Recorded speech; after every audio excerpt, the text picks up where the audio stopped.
I give people a lot of leniency because I understand chemicals in the brain are not, all the behaviors that may be fear, flight, everything comes from fear and flight. And like my psychiatry said, or you say nothing, So it's like three choices. You can laugh at it, which will piss them off. You can get the fuck away from the person, or you can be scared, or you can do nothing and choose not to have a reaction. And this morning I chose to get angry because Day was telling me a bunch of stuff. I mean, he just comes in like the little king, like he knows everything. And I'm like, you have no pedestal to stand on, Mr. Day Goodwin.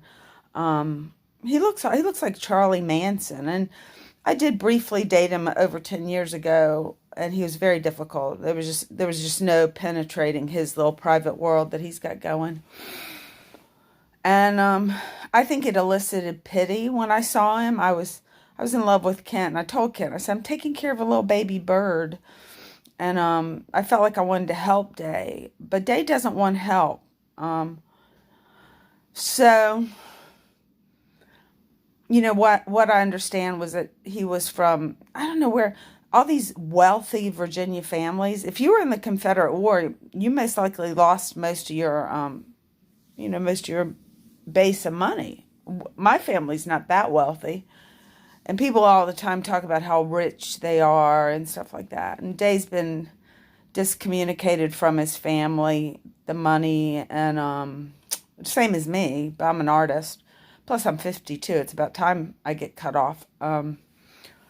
So he basically just said psychiatric. He had this really weird philosophy in psychiatric, and I can't even begin to explain his viewpoints. It's very strange. But he also said that psychiatric people don't need to take medicine. They don't need pills.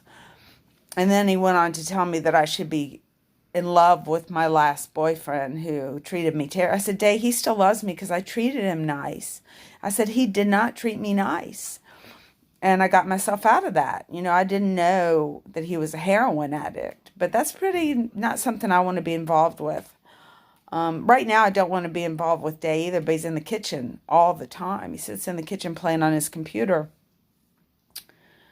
And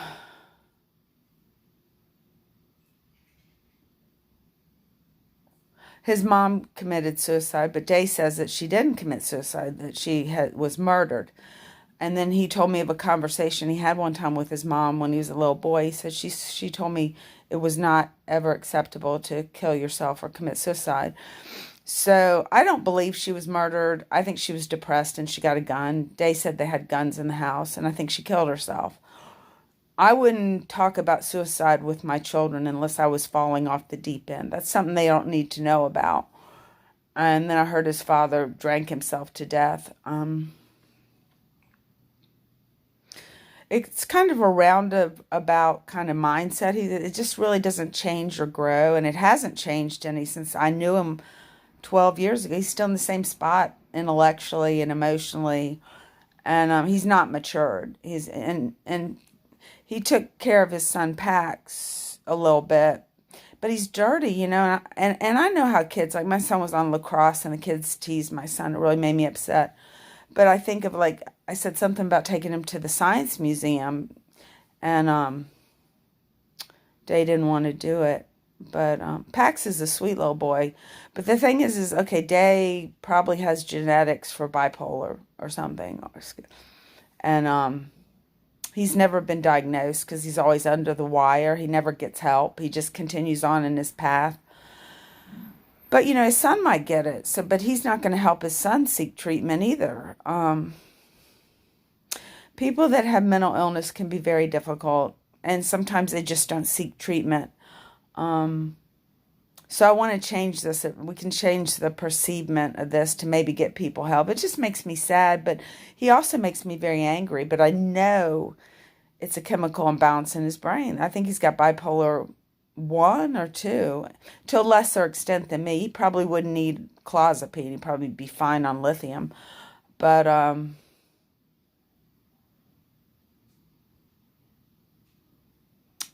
yeah, don't argue with a crazy person. But he just, I mean, He has no right or room to bring up any of my boyfriend. Plus, he didn't treat. I dated him a day or two, and he's one of the worst, disrespectful boyfriends I've ever seen. Not only to me, but to himself. And then you got your heroin addict and your alcoholic, and they're both disrespectful to the way they treat their bodies and other people.